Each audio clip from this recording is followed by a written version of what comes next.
En nuestro sistema educativo, la expresión oral tiene una gran importancia sobre el papel, pero solo sobre él.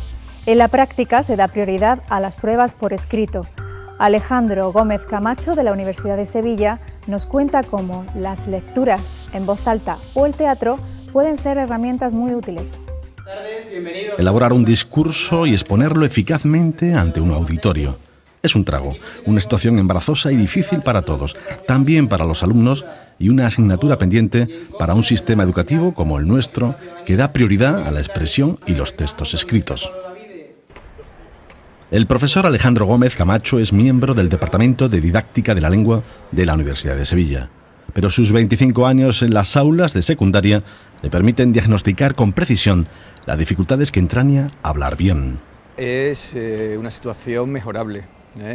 La competencia expresiva oral de nuestros alumnos es pobre, y es pobre no tanto porque no se contempla en el currículo, que está recogida en el currículo y que realmente es un bloque de contenidos que habría que tratar, sino que es un bloque de contenidos que es muy difícil llevarlo a la práctica en el aula.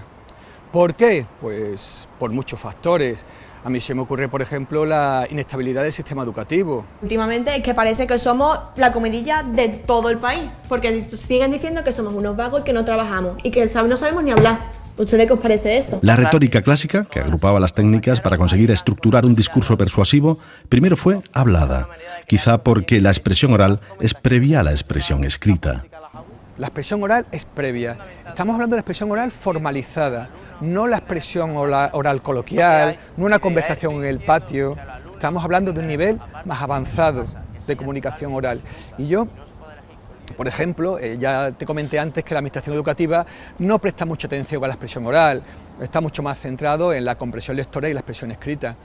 Y sin embargo, yo llegué a la conclusión de que los chavales que tienen más dificultades para escribir, una excelente receta sería: dímelo como lo escribirías. Los prejuicios también los tenemos nosotros, por ejemplo, con los catalanes. Los catalanes, igual, no todos son así. Primero se habla un idioma y luego se escribe. Una cuestión natural que se convierte en el método que se utiliza para la enseñanza de las lenguas extranjeras en los centros. Y con bastante eficacia. Entonces, ¿por qué no trasladar esta estrategia a los alumnos en su aprendizaje de la lengua materna? No sería un mal modelo enseñar español como se enseña inglés. No tiene sentido que un hablante que está accediendo a inglés como lengua extranjera progrese más en su expresión oral que el que tiene español como lengua de escolarización, como su lengua materna. ¿Cuál es el problema del aula? Que no reúne condiciones para la comunicación oral, no la reúne. Pero ¿cómo deben hablar los chicos y las chicas? Existe un cierto complejo a la hora de expresarse en andaluz, quizá porque los chavales asocian la forma dialectal andaluza a un uso coloquial o incorrecto del lenguaje. Nada más lejos de la realidad. La Real Academia Española contempla distintas variedades del andaluz culto, a lo que el profesor Gómez Camacho añade algo más: la ausencia de modelos.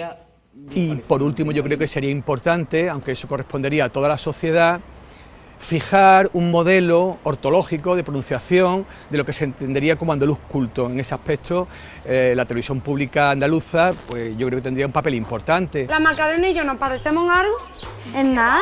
Y en realidad tenemos opiniones casi iguales. ¿Por qué? Porque ahora la gente tiene me junto con este, ay no, que como me vean con este me van a decir que soy un cani, me junto con este, que es más guay.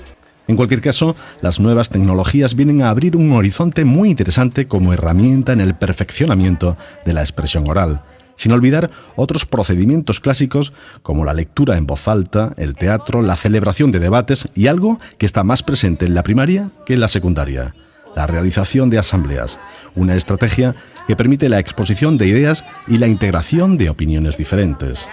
El sistema educativo tiene que pasar aún el examen de la expresión oral. Solo hay que ponerse a la tarea de recuperar nuestra excelente tradición retórica.